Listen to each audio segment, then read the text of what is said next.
Welcome, everyone. I think we'll get started. Very excited to have everyone here tonight. I am Erin Silva. I'm a faculty member in the Department of Plant Pathology in the College of Agricultural and Life Sciences. And I'm also have the pleasure of being the director of the Center for Integrated Agricultural Systems. And part of the reason why we're here tonight is in a celebration for 35 years of the Center for Integrated Ag Systems. I'm so thrilled to be part of this amazing center with amazing staff that truly have been instrumental in transforming food systems, not only locally within the Madison, Dane County area, the state of Wisconsin, but nationally and internationally. The work of the center, I think, truly has been transformative. The genesis of the center 35 years ago was a grassroots movement of farmers and eaters and food system stakeholders that saw agriculture moving in a direction that was going to be problematic, that has proven to be problematic, and wanted to see things done differently, and went to the university to insist that things were done differently. So, with the power of people, with the power of grassroots movements, the center was born and was really instrumental in assisting farmers, farmers being key to everything the center does in moving forward different ways of agriculture, different ways of food systems, being part of the organic agriculture movement, the grazing movement, the community supported agriculture movement, and looking at ways to transform supply chains and ways that we can move food to people in culturally appropriate ways that feed people in nutritious ways that do not do damage to the environment, that support rural economies, and that support people. Honestly, we're all about people at the end of the day, people and how they're supported by the earth, how they're supported by our environment, and how we support each other. So in that spirit, we are absolutely pleased to welcome Dr. Danielle Resnick, who is going to be talking about the political economy of food systems transformation. But I am not going to be introducing Dr. Resnick, but I am going to have the pleasure to introduce Dr. Nan Enstead, who is, again, one of those transformative figures here within the university in terms of looking at food systems in a different way and moving our food systems into a healthier way of being. So, Dr. Nan Enstead. Dr. Enstead is an interdisciplinary social scientist working on the political economy and culture of food systems, among many other things. She has a 2018 book, Cigarettes Incorporated, An Intimate History of Corporate Imperialism, that is coming into Chinese translation in 2025. She also has two books in progress with the titles What is a Farmer? Investigations into the Future of Agriculture. And a key part of this book is the study of the controversy of CAFOs in their expansion in Wisconsin. And the second book in progress, The Capitalist Imagination and the Second Scientific Revolution. It is my pleasure to introduce Dr. Nan Enstead, who is also going to be moderating the response panel at the end of Dr. Resnick's talk. Dr. Enstead. Hey, well, I want to just start by saying thanks to Michelle. Thanks to Erin for the kind introduction, and to Michelle for often letting me tag along with the cool things that are happening at CIAS, because it's been so gratifying to me. And I also just want to acknowledge, while we're here in the room and we're also here on the Zoom, all of the amazing work that Michelle has done, not just on this event, but over the many years at CIAS with farmers and with truly bringing a transformative vision to the state of Wisconsin. So I hope everyone will join me in just thanking Michelle. It's so good to gather at this particular moment as people who want to transform the food system, people who are interested in better livelihoods on the land and in food processing, who want more opportunities and connections for distribution, who envision greater economic and social justice in food production and access, who want better food for all people, who want environmental healing and living in balance with human and non-human life. I take a lot of heart from gathering with people in this room and on the Zoom, because I know that there's so much talent in this room. There's so much skill. There's so much passion and knowledge. And what I love the most about hanging out with people who want to transform this food system is you all do not sit around and wait for somebody to give you permission, right? Am I right?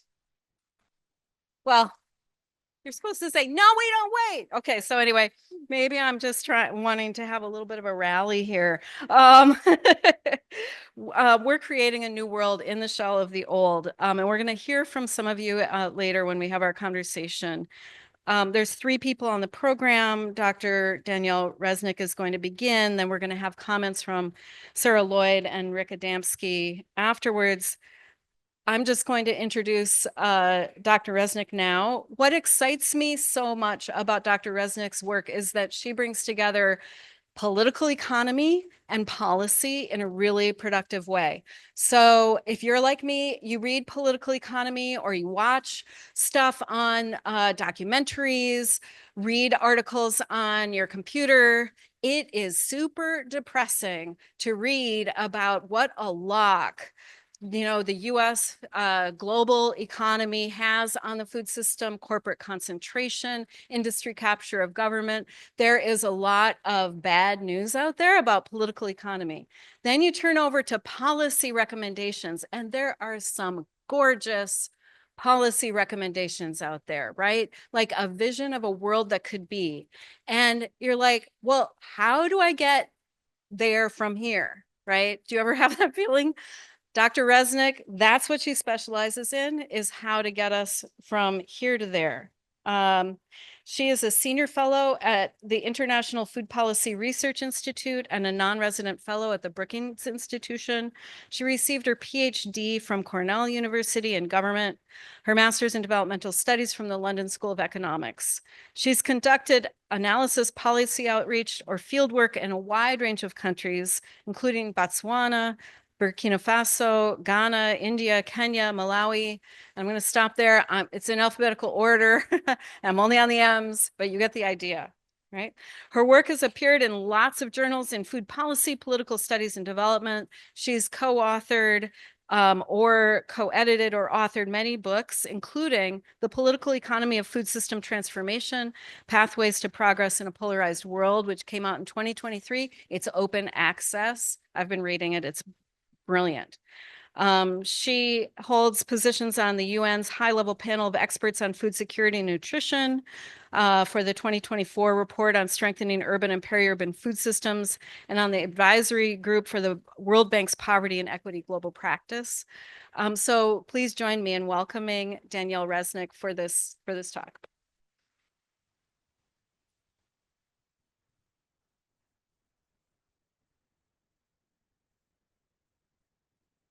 Okay, well, thank you so much, Nan, for the very kind introduction, and I hope you didn't set expectations too high.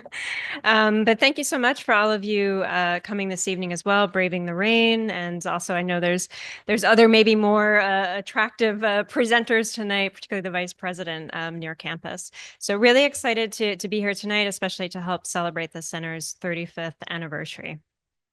So as Nan mentioned, I do a lot of work on the political economy of food systems transformation because of the work that IFPRI, the institute I come from, does. We work mostly on low and middle income countries. So most of my discussion tonight is going to focus on that space. But I'm looking forward to the kind of panel after where we can maybe bring some of the insights, see how relevant they are to the domestic context. But just to give you a preview, I will be talking about the book that Nan mentioned to give you some insights of the findings that we had from that book. And it was co-edited with our IFPRI Director General, Johan Swinnen, and an amazing collaboration of scholars around the world, touching on a variety of different topics: sugar-sweetened beverage taxes, red meat consumption, repurposing subsidies, the EU's farm to fork strategy, so a variety of different topics and regions. So just want to emphasize, I'm kind of just bringing it all together. It was really a group effort. And as Nan mentioned, it is open access. And if you do want kind of a shorter summary, we have a 2-page kind of commentary in Nature Food, which just kind of synthesizes the main takeaways as well. So in the lecture, I will kind of contextualize why we do have challenges to food systems transformation, a variety of different issues in terms of the trade-offs we need to reconcile, and challenges with kind of even the global governance system that we have at the moment. I'll then kind of present the framework that we use in the book for analysis, which tries to get at maybe thinking ex ante about some of the practical ways we can move towards greater reform for food systems, and then some takeaway messages about when reform is possible and when it's more challenging. Now, I just want to take a step back first about what is food systems transformation. And actually, I think Erin kind of nicely prefaced it when she was talking about some of the achievements that the center has had in its 35-year history. But typically what we're thinking about is that first and foremost, it's a shift in production techniques to more sustainable practices, particularly to reduce nitrogen emissions, to reduce biodiversity loss, to reduce pesticide use, and other different types of environmental goals. At the same time, we want to be fostering a system that helps with greater consumption of more diverse, healthy diets, particularly to deal with both undernutrition and micronutrient deficiencies, but at the same time helping to tackle diet-related diseases due to overconsumption. So a lot of non-communicable diseases such as diabetes, et cetera. We also want to have creation of decent livelihoods for our farming communities, and not have vast asymmetries between, smallholder peasant farmers and these very strong, wealthy corporate farming entities. So a more kind of equitable distribution in terms of wealth and decent livelihoods. And then increasingly, we also see an emphasis on gender equity. It's something we especially see in the countries where we work in, particularly in a region like sub-Saharan Africa. You have women being some of the primary producers and some of the primary traders, particularly in the informal food sector. So how do you enhance their engagement in the food system in an equitable manner? So this is what we want to aspire to achieve. And it sounds, these all are things we think are good, normatively good. The challenge is, of course, we need policy interventions to get to these outcomes. And when we start thinking about the right policies, are we talking about taxes, subsidies, regulatory measures, et cetera, that's when some of the politics starts to kick in. So what makes, these reforms for the food system so difficult?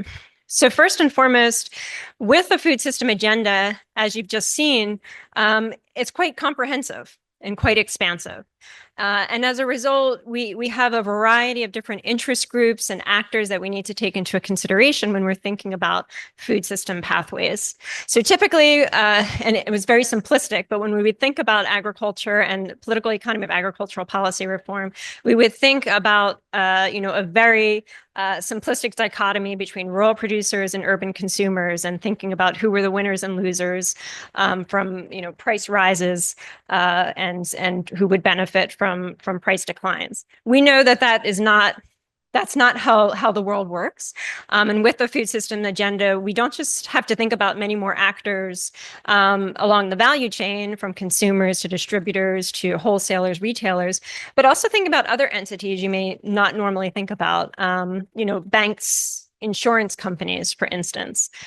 We even have, a mining conglomerate that's getting much more involved in fertilizer distribution. So it's many more actors in this space. We also have a growth in transnational movements that try to mobilize very disparate interest groups and kind of upend our normal thinking about traditional agricultural lobbying, which historically has just kind of been thinking about lobbying within boundaries and not thinking about the type of partnerships that different interest groups may align with beyond their borders. And then we know food systems are not just tied to food. They're tied to a variety of other goals that we want to see, from sovereignty to racial equity to a general right to food. And I think these pictures on the right kind of emphasize some of the objectives about trying to incorporate kind of a broader sense of goals tied to our food system. So we had late last year, we had the Rally for Resilience in Washington, D.C., with farmers really pushing for climate justice, but a big part of it was also racial justice in the U.S. farming community. The bottom picture is focused on Kenya, and this is an advocacy group, a peasant advocacy group. I think they were advocating against GMOs in this particular protest. But you can see, if you look closely on their T-shirts, what's quite interesting is that they're highlighting that for 25 years, they've been working towards food sovereignty. The woman has a shirt that says, "I'm a peasant feminist." And the man has a shirt that says, "and SGBV," which stands for sexual gender-based violence. So you can see in the image, we've kind of brought together many different objectives at the same time about feminism, about food sovereignty, about being a peasant farmer. And none of those topics were the actual issue they were protesting on, which was on GMOs. Secondly, with this more expansive agenda, we obviously have many more trade-offs we need to reconcile. We can't make everyone happy at the same time, though it does sound like the center has been doing a good job at doing that. But this very multi-sectoral agenda leads to very strong what we call horizontal coordination challenges. So particularly when you think about across ministries or agencies that need to kind of implement a food systems agenda, you rarely have kind of a coordinating agency that can bring the interests of a Ministry of Health with a Ministry of Environment and a Ministry of Agriculture all together in a kind of a holistic framework. And this can lead to some important trade-offs in terms of policy prioritization. So a nice example that I like here is coming from South Africa, where a few years ago, local civil society groups were very active in concert with the Ministry of Health in pushing for sugar-sweetened beverage tax. And it was passed, and they really advocated it on the base of the growth in obesity and non-communicable diseases like diabetes in the country. But then you saw pushback from the farming industry, and particularly from those involved in the sugar industry. And many farmers in the sugar industry in South Africa are poor African women. So you saw them coming out to now say, well, this sugar tax is actually, hurting our jobs. It's causing less demand for South African sugar. And so then you saw the Ministry of Trade and Industry connecting with them and pushing forward a sugar master plan, which is quite protectionist in terms of its aims to try to protect the sugar industry. So you can see how there's, it's difficult to meet all these objectives together, and our kind of bureaucracies in many countries are still quite siloed and not kind of fit for purpose for this more holistic agenda we want to achieve. In addition, in many developing countries, we also have a pretty advanced decentralization agenda where certain mandates over particularly agriculture, but also in the health sector, are increasingly decentralized. And so you sometimes have a mismatch between the kind of local and the national in terms of what they want to do with food systems, or local governments having a mandate that relates to part of the food system, but not having the fiscal resources to actually engage in implementation. And then on top of that, and of course, we're feeling this a lot as we coming into the tail end of our own election season, is the way that evidence can be really filtered through our own values, our own biases, our own kind of ideological lenses. And we've seen in concert with our food systems changing over the last decade or so, we've seen our political systems changing quite dramatically, seeing a growth in both left and right-wing populism across the globe in many places, pretty extreme polarization. And what many are talking about, particularly in the European context, about partisan de-alignment. So particularly there, you're seeing a lot of farmers not feeling like traditional political parties are still representing their interests. So being very attracted to new parties that have come on the scene that tend to be a little bit more populist in order to represent their interests. And so we really have really seen this coming out of a lot of the protests we've seen the last few years in the European Union, where they've been using this "no farmers, no food" protest slogan, which has actually taken off globally. You can see it in South Africa, Canada, New Zealand, India. The Indian protests this past year were using that slogan as well. And at the same time, of course, this kind of misinformation, also the denigration of evidence-based policymaking, including a lot of the work we do at universities or at research institutes, being kind of denigrated as coming from an elite that's, distance from really understanding the needs of the people or trying to maybe even infringe upon personal autonomy in terms of dictating choices about eating and food. And then we've also had a lot, actually, I think that I've seen this mostly actually in the US, where you've had boycotts and what we call boycotts related to political views. So if a particular CEO or head of a company, says something quite political, you can see, some people boycotting that company, and you can see others actually actively going out to buy that product because they like what that CEO or leader said. And then finally, we have the global context.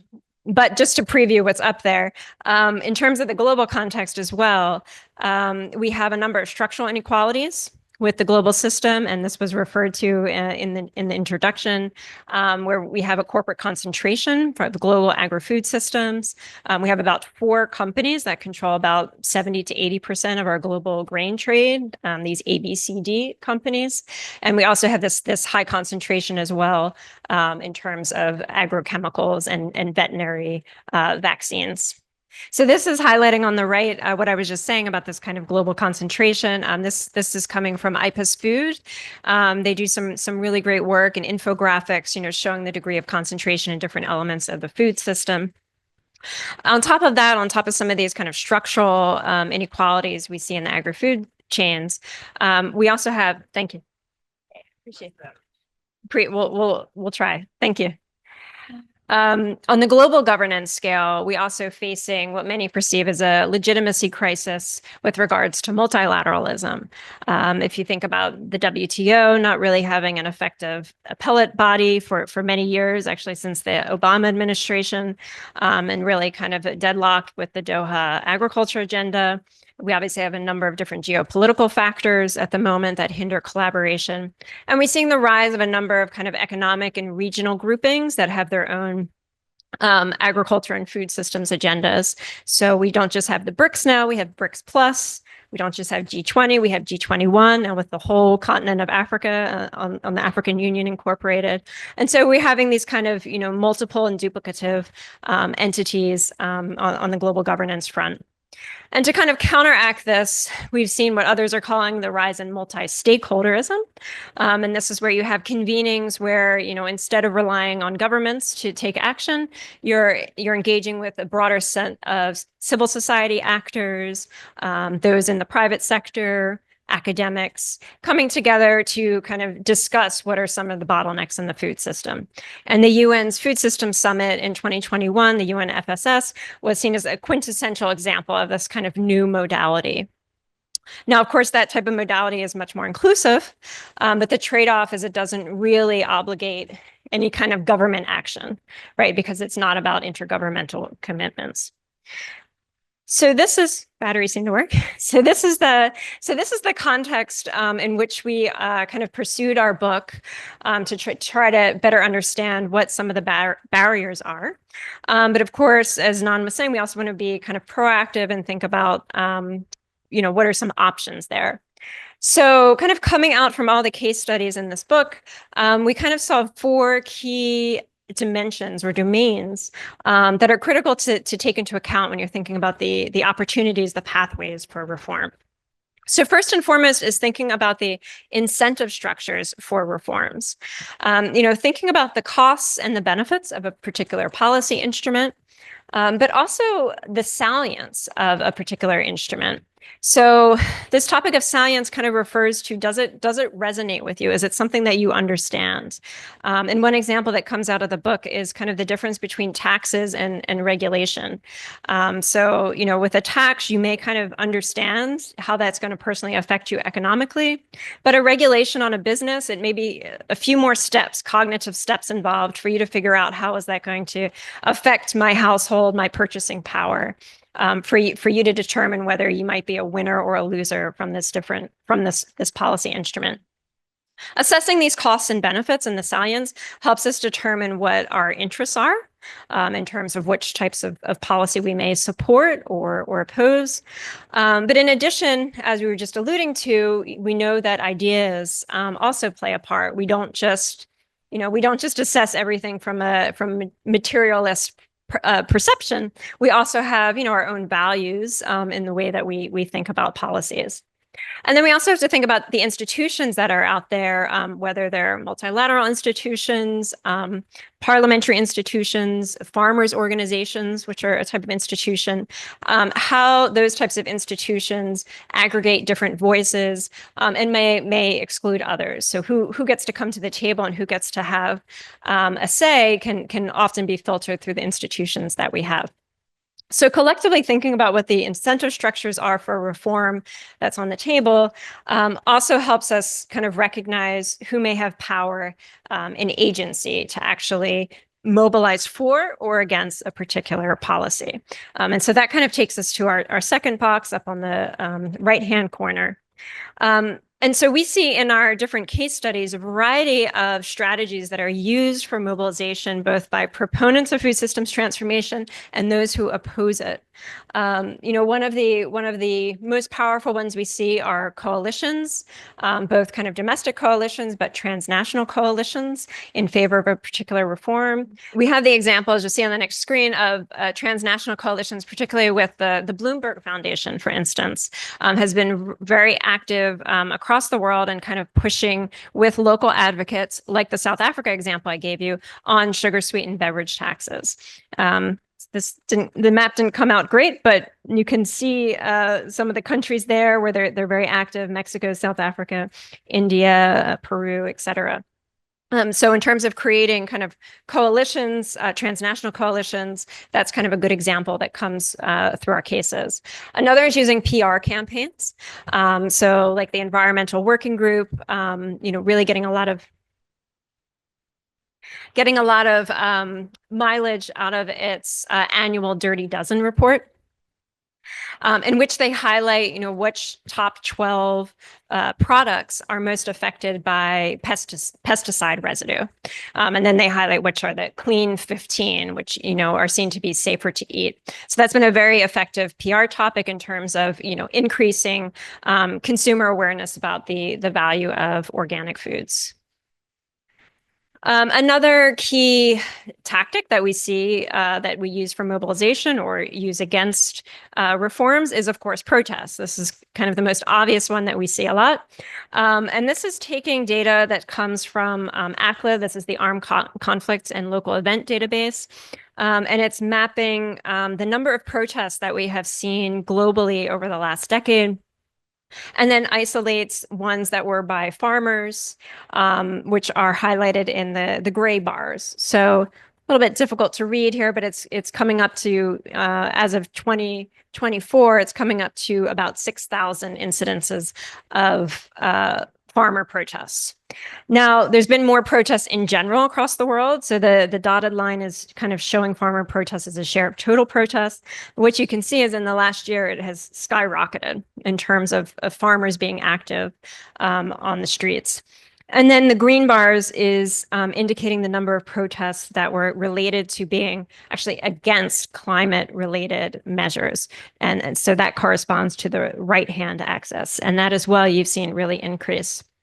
Now, about 90% of these climate protests are coming from the EU, coming from attempts under the EU's Green Deal to compel farmers to reduce their nitrogen emissions, and other types of provisions that they felt they were disproportionately bearing the costs of those reforms. And they didn't really see what particular benefits they were getting from the EU bureaucracy in return. But we've also seen, as I said earlier, we've seen in India, Canada, New Zealand, and others being actively involved in protest activity. So the types of strategies that are used for mobilization can really define, how contentious or consensual that the reform issue is. There are certain reforms that are not very contentious, and the modes of engagement may also mitigate types of polarization. So Ireland, for instance, they use these citizen assemblies, which kind of they bring people together for several days to kind of talk out what are some of the bottlenecks to reform and get people's different perspectives on it. So it's a much more kind of consensual institutional approach for mobilization. Contrast that with some of the protests activities that we've seen. Now, when you're thinking about how contentious or consensual a particular policy can be, one way to deal with particularly contentious policies is thinking about kind of a savvy way to design the policy instrument. And in our book, we highlight 3 different ways in which this can be done. One is, of course, the way that you sequence the policy. So are there ways that you can show potential losers from a reform, give them something up front that they could maybe, see the benefit of kind of hopping on the reform train, and they kind of buy into the whole process. That also creates trust over time in order for kind of a government down the line to have to retrench certain benefits that might go to that constituency. But 2 others that we see, and they're the difference between them is a little bit nuanced, but one is about bundling. And this is kind of a topic Chris Barrett at Cornell has been talking a lot about. He talks about the socio-technical bundling. So how the emergence of different types of social, technical, and even political innovations can be bundled together in order to broaden the set of interest groups who need to be won over for reform. So he has a really interesting example of BT brinjal, that's eggplant. So this is genetically modified eggplant being adopted in Bangladesh, but not in India, even though it was originally designed for the Indian context. And so he talks about kind of new innovations in seed design and in labeling technology that actually helped win over disparate ministries in the Bangladeshi government, including the Ministry of Environment, which was very interested in reducing pesticide use on their eggplant. The Ministry of Finance was very excited about reducing the amount of revenue that was being used on importing pesticide and importing outside eggplant. And the Ministry of Agriculture, which was bought into BT brinjal because they saw improvements on the field in terms of productivity. So it was a way to kind of, through these different kind of innovations, it was able to bring over very different ministries that typically were not aligned on policy. In addition, you had an absence of an anti-GMO movement in Bangladesh while you had that in India. So again, it's kind of sequencing in terms of which types of constituencies are present or not in that context. Another really interesting example on policy packaging. So this is a little bit different than the bundling in that it's looking at, you're trying to tackle one issue and what's the kind of package of instruments you could use to do that. And so Lucas Fessenfeld and his colleagues at ETH Zurich, I am now hitting the computer. They've been doing some really interesting survey experiments across China, Germany, and the US, where they offer respondents different types of scenarios to consider whether they would kind of collectively buy into reducing red meat consumption. So if I can bring up the graphic, I can show you. Okay, well, the graphics did not come out great here, but what they effectively did was they're showing the US, Germany, and China, and showing the share of their survey group, and they had more than 4,000 respondents across these countries, would actually agree to reduce red meat consumption based on a series of packaging of the policies. So for instance, in the US case, for instance, if people were given the option of a tax, maybe they would take a 15% tax on meat products as long as it was accompanied by a certain subsidy on alternative meat options. They did not want any rules in public cafeterias. They felt that was kind of infringing on kind of individual autonomy. And they also bought into kind of information campaigns in order to inform the public about animal welfare and the advantages of a diet that reduced animal source proteins. In China, we saw kind of a different situation where they would take a higher tax on meat. They would actually allow for provisions on public cafeterias. And I think they also bought into the information campaigns. So sorry, it's not fully clear here, but I would really encourage, if you're kind of interested in this policy packaging, the work that he's been doing with his team at ETH Zurich's really interesting to kind of get at, how we could bring together these different policy instruments in a way that actually wins over different constituents.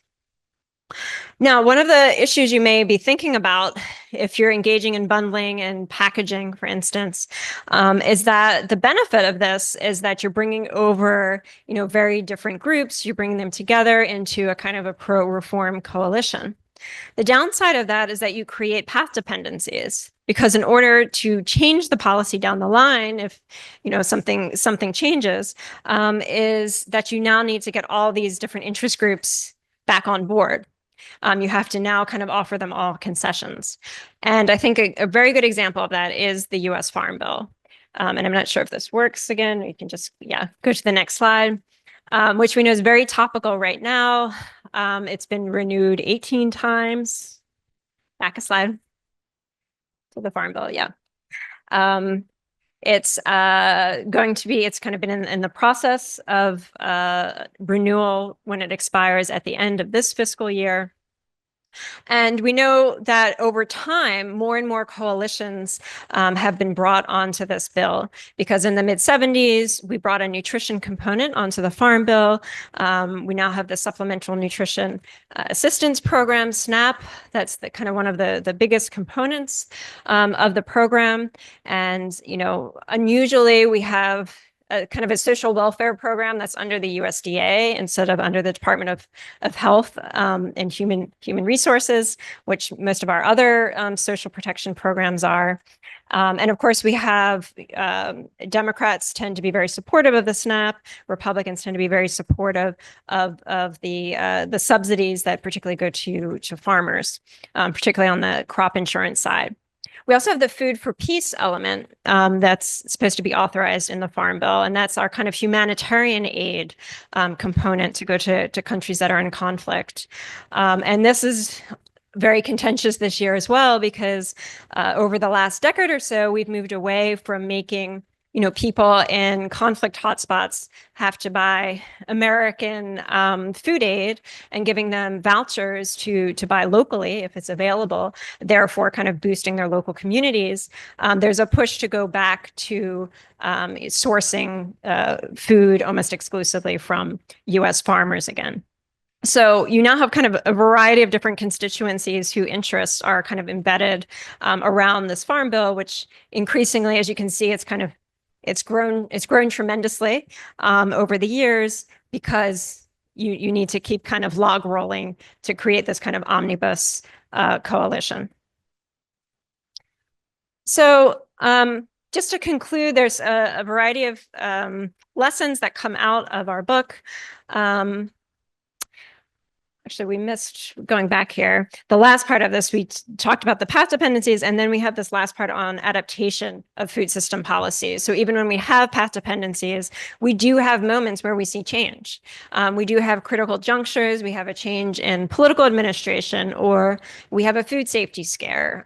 Food safety scare over mad cow disease is seen to have actually been linked to generating some of the resistance in Europe to GMOs. We also have, fiscal crisis, and that's been a big rationale behind a lot of countries that have actually picked up sugar-sweetened beverage taxes, because actually this is a source of revenue for the government at a time when there's a fiscal crisis. In addition to critical junctures, we also have what we call diffusion of different policy options that we see, in one region, they get kind of transferred to another. A good example of this, I think, is food policy councils. They've been really effective and vibrant in a lot of North America, parts of Europe and Latin America. We now see, organizations like the FAO trying to bring these into African context, into a lot of African cities. And because they're kind of externally imposed, they're not actually having the same traction in the way that we've seen in other contexts where they've been more organically driven. So that's kind of one of the challenges with the diffusion. Then we talk about cascades. Cascades is a mode of diffusion, but it's when it's kind of a high level push by maybe a supranational body like the EU with its Green New Deal and its farm to fork strategy, or the African Union's Common African Agricultural Development Program, or kind of an international push like the UN Food Systems Summit is now really pushed. We have 190 countries that have national food system pathway documents and have to hold national food system pathway dialogues. So that's a kind of another example of a cascade effect where the impetus came on high and now it's filtered down at the national level. And so when you have these kind of adaptations through these different mechanisms, that then kind of recalibrates incentives in new ways and gets us back to kind of thinking about our incentive structures again. So to just draw some quick conclusions from the book, one of the key things we noticed, and I talked at the outset about these trade-offs and different interests, and we actually find that where there's a conflict in interest, you actually have more plausibility in reconciling those. Those are called routine trade-offs.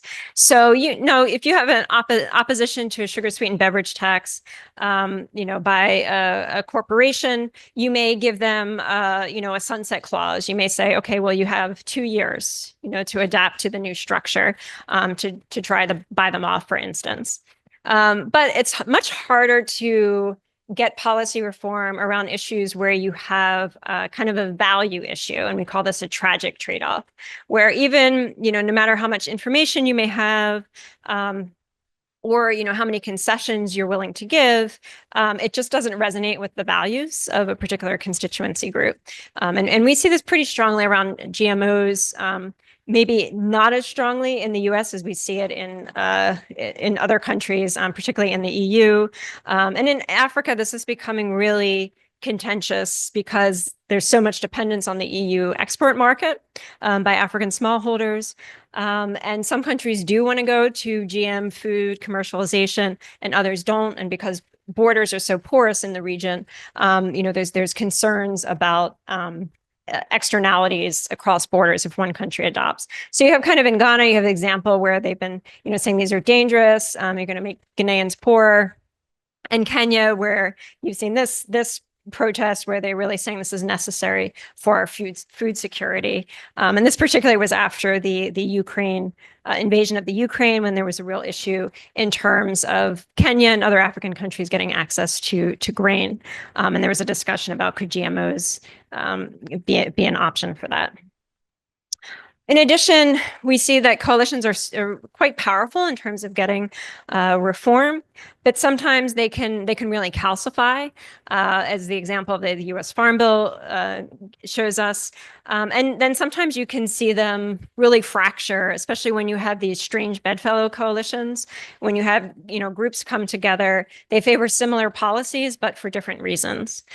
So in the book, we talk about the kind of coalitions that came together against biofuels in the mid 2000s in the US, where you saw actually environmentalists and oil producers coming together in a strange coalition because they were against biofuels, particularly environmentalists for what it does for deforestation and land use. Transnational coalitions, like the example I gave with partnerships between the Bloomberg Foundation and kind of national health movements, quite effective in terms of obviously giving access to more resources to local civil society groups, obviously much more visibility. But we have some counterexamples in the book where sometimes they undermine the local ownership of food system issues. We have an interesting example from Zambia, where kind of a transnational coalition tried to push the government to move away from its fertilizer subsidy program and tried to push for more kind of dietary diversity and getting away from a very corn-based subsidy program, which really didn't actually resonate with a lot of Zambian civil society advocates who thought there still needed to be a focus on stunting and on undernourishment rather than on dietary diversity.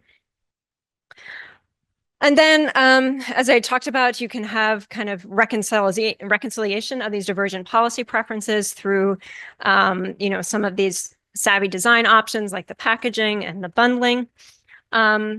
On the adaptation side, which was that last box on the lower left-hand side, this adaptation and implementation really requires being cognizant of how you match policy instruments with local administrative capacities and institutional settings. So like some of the examples I gave about food policy councils, for instance, they sometimes are engaging in what we call isomorphic mimicry, where you're kind of taking an example that works well in one setting and just kind of importing it in terms of its function, but the kind of underpinnings to make it work aren't there.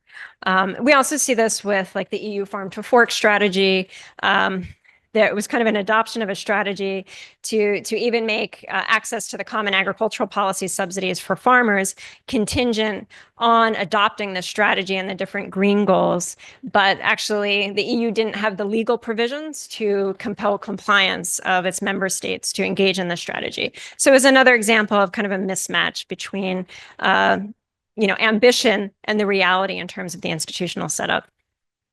And then lastly here, we kind of went through a process where we were kind of starting to ascribe normative goals to different stakeholder categories, which we realized was incorrect. So, through the process, recognizing that civil society can be very strong and a good push for transformation, but in other cases can undermine local autonomy over policy issues. Similarly, the private sector can be very profit-driven, of course, but can also be a critical source of innovation. And governments as well are not homogenous. You have a lot of heterogeneity across ministries and agencies and between national and subnational level. So trying to kind of push away from this kind of food superheroes and villains dichotomy that sometimes emerges in discussions about food systems, about who's right and who's wrong in this space. I think there's just one more slide that you could go to.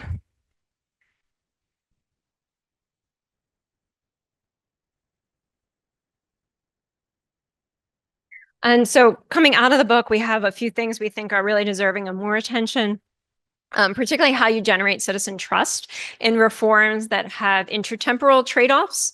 So we know kind of at the end of the day, something like this discussion about repurposing subsidies, it can be beneficial for the environmental and health goals that we aspire to, but it takes a lot of steps to get there.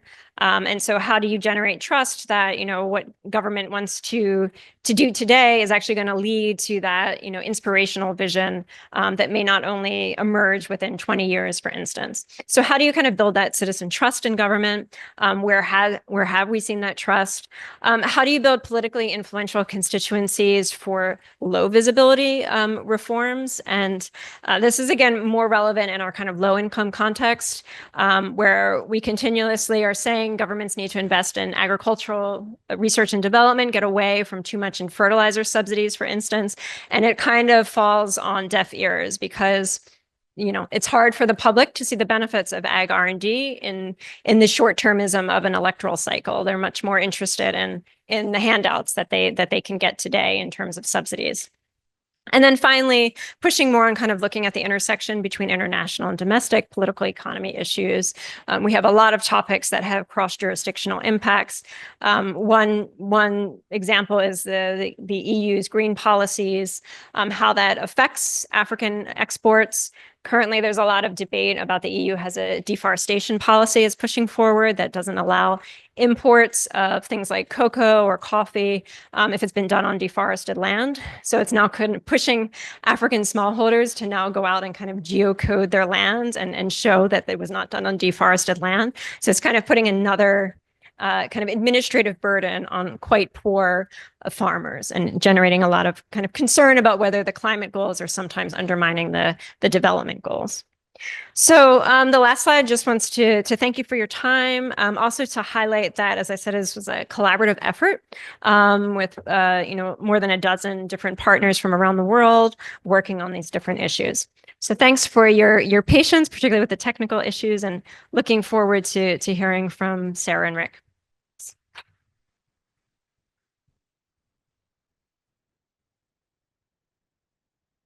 I think we're going to do a little rearranging of the furniture. And while we do, I will tell you a little bit about Sarah and Rick. And many of you know Sarah and Rick, but I'm going to tell you about them anyway. So I'm going to start with Rick. Rick Adamski is an organic beef farmer from Hoffa Park, Wisconsin, in Shawano County.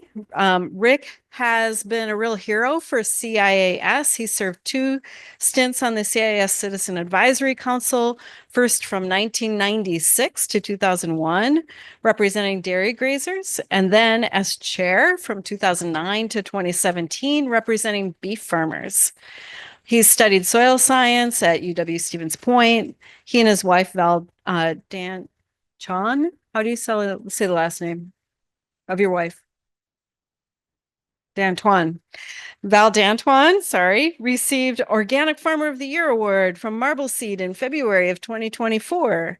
And just last week, it was announced that they are finalists for the Wisconsin Leopold Conservation Award from the Leopold Foundation as well. He also serves as Wisconsin Farmers Union Government Relations Director. So he brings a host of different kinds of expertise to the conversation. Sarah Lloyd. Back when Sarah was a graduate student in community and environmental sociology, which is my department, she produced the most provocative CIS report, maybe ever, called Milking More Than Profit, Life Satisfaction on Dairy Farms in Wisconsin. That was back in 2007. She served on the Citizens Advisory Council from 2013 to 2018, ran for U.S. Congress, and is instrumental in the success of the Wisconsin Food Hub Cooperative, the food distribution co-op in Wapaka, Wisconsin. It is moving food from underrepresented farmers, programs like the Tribal Elder Food Box. So Sarah and her husband Nels just sold their cows. That's really sad. And so I'm very sorry. I didn't know that. Yeah, just sold their cows, 400 dairy cattle. So definitely living all of the contradictions that we are faced with right now. Sarah is currently employed by the University of Minnesota to develop supply chains in the Forever Green Initiative, and is employed by the Grassland 2.0 project at UW, and is a research fellow at CIAS. So these are 2 people who bring enormous expertise to this, and I want to invite them each to, you guys can thumb wrestle about who goes first. But each provide just some commentary from your own experience and perspective about our landscape here and how that connects. And when are we supposed to sit in the chairs? Now? Well, I think we could do it now.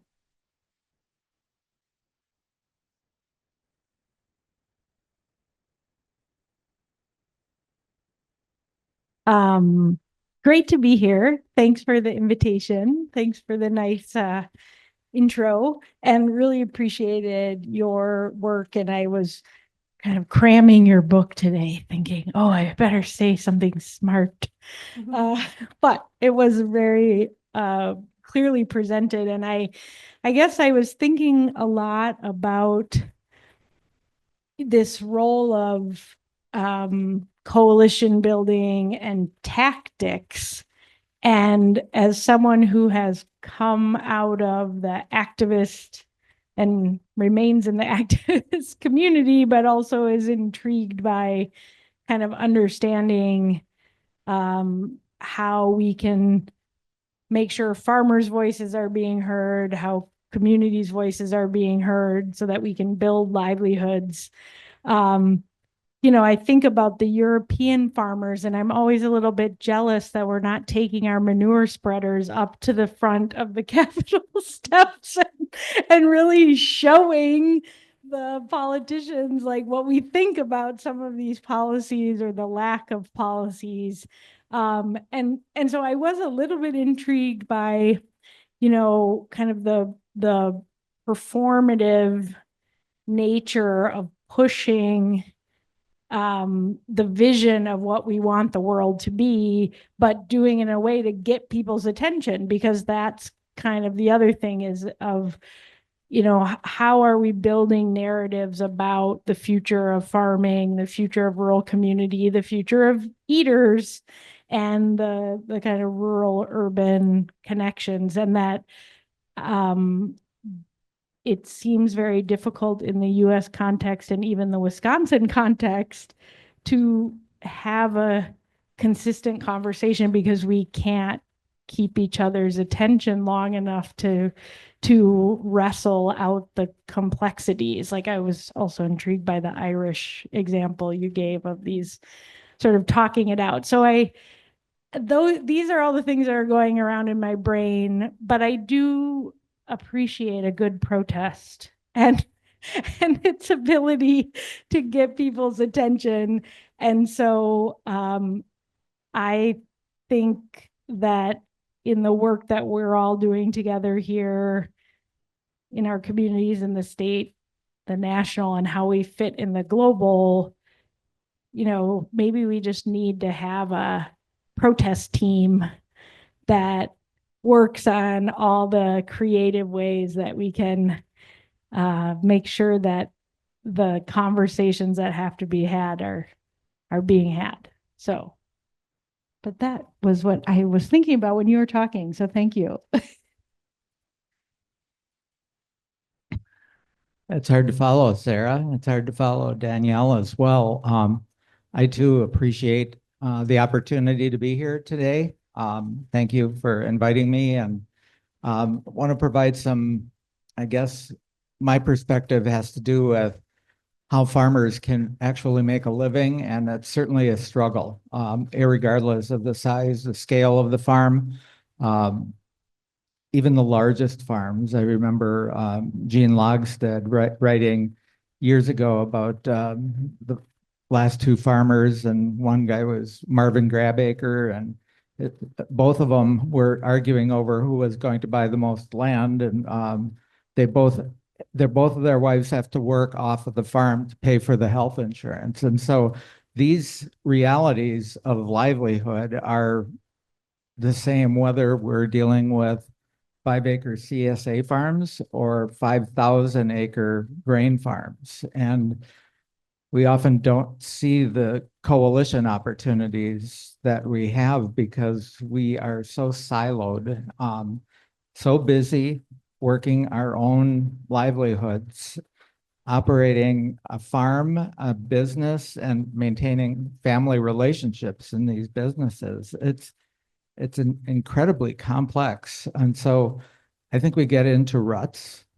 We go with the flow. It's easier to sell to the so-called cooperative that is easier to market our products that we grow to and buy from suppliers that we know are doing unscrupulous practices, but it's sometimes easier. It's hard to be organic, which we have been certified for the last 20 years on our farm.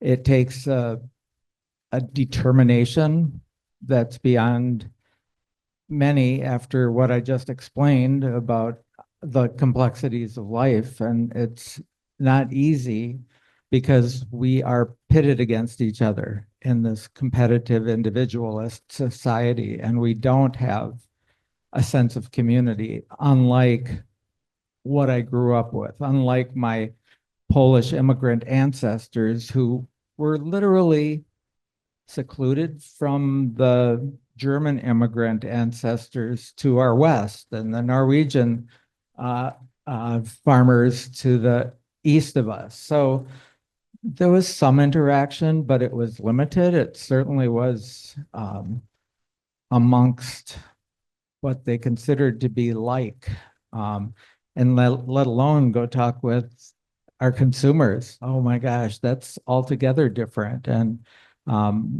so oftentimes it's seen as conflict rather than cooperation and trying to figure out what we can do together. So I'm leaving it open-ended. I hope that we can continue. I just hope that I did appropriate.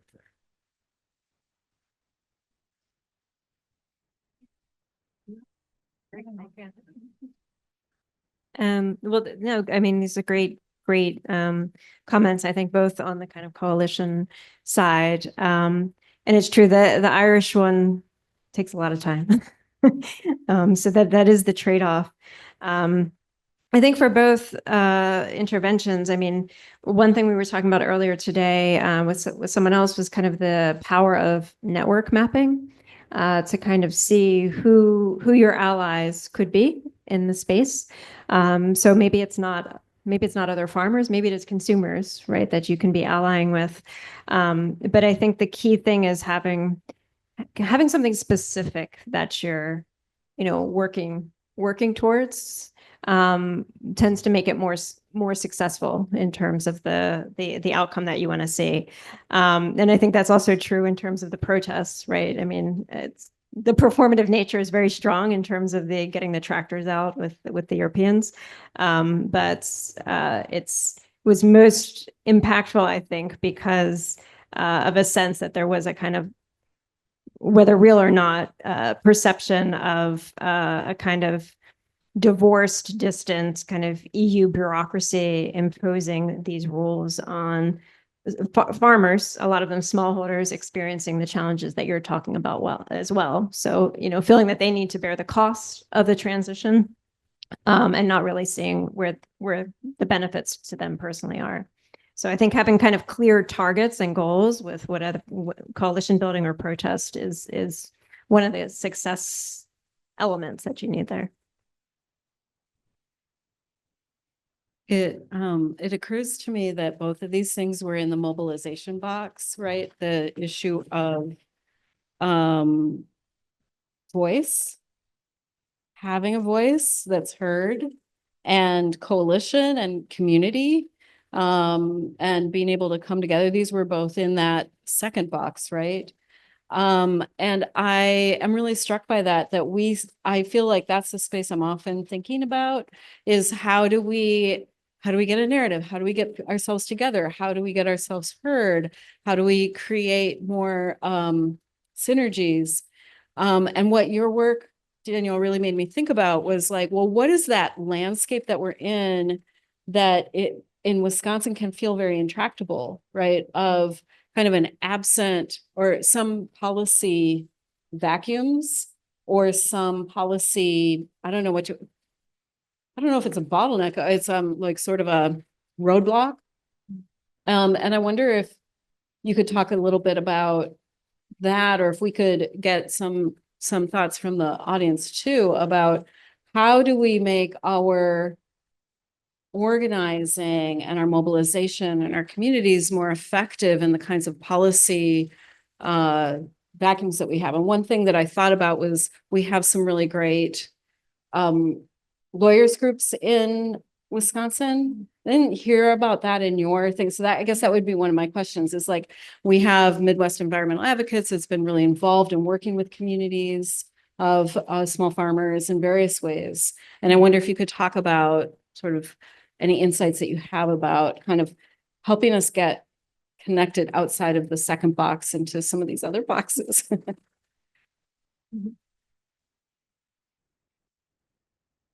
Okay. Yeah, I mean, you're right, actually, and we haven't taken into account lawyers in the space. And that's, again, goes to my point about the superheroes and villains, because we sometimes demonize lawyers, but there's obviously a huge diversity, including those who are helping community activists. And I think particularly around kind of regulatory policies, that's where they come into play as being really key. Maybe not as much on different type of fiscal policies. Yeah, I mean, I think it depends on where you're coming from. I mean, if you're mobilizing, again, in response to what Sarah was saying, I mean, if you're mobilizing in a policy vacuum, that's actually a benefit because it gives you the scope to define what you think the policy should be. So actually helps get you to that third box, right? So thinking about the design that you think would be most appropriate, given some kind of savvy understanding of the broader political economy landscape. And in that context too, you're less likely to have opponents because the policy landscape hasn't been defined yet. People haven't been able to see how they're going to win or lose something. So I actually think that's an advantage in some cases. But yeah, obviously, if you're in a context where you've been battling your head against something for a while that's already been defined in terms of the policy landscape, that becomes the more challenging one. And that's where kind of thinking about how maybe you can broaden your coalitions in some way so that you could, whether it's through additional framing and the narratives, using some people are more interested in animal welfare, others are more interested in the environment, others are more interested in the gender equality. So taking that broad element of the food systems, which can be challenging, but also leveraging it to find the lens that appeals the most, get people mobilized the most because it's personally important to them. So that may help a little bit with bridging those two boxes. I was wondering, one thing that I know Michelle Miller and I have talked a lot about over the years is, the small p politics or small p policy of like the market actors. And so a lot of times when we think about policy, our minds immediately go to like, oh, electoral cycles, like going to the Capitol and knocking on the door of my assembly person or my senator. And then we don't always think about, the power of the market. Well, I think about the power. We all think about the power of the market actors, but as building campaigns and coalitions in the same way around that power. And maybe it's a US romanticism for the democratic process that we're thinking that we're following the way that you're supposed to do something. Like we get together, we have our day at the Capitol, we write our fact sheets, we like go, and then of course we're having someone is going to listen to our reasoned argument and also see that we did a nice performative protest. And so they're going to change their mind and put our policy in place. And then, that maybe we don't do the same sort of things as well for the market actors. And I'm just wondering, in your schemata of kind of how you saw things changing, like to what extent were some of these global or national or transnational movements targeting the market actors maybe outside? I mean, it's all linked, but I don't know. I just would be curious to know sort of in the way that you're looking at this, is it starting at the governmental state level always, or to what extent do we have more opportunity to push things in the market sphere, since those truly are transnational in ways that the state is not?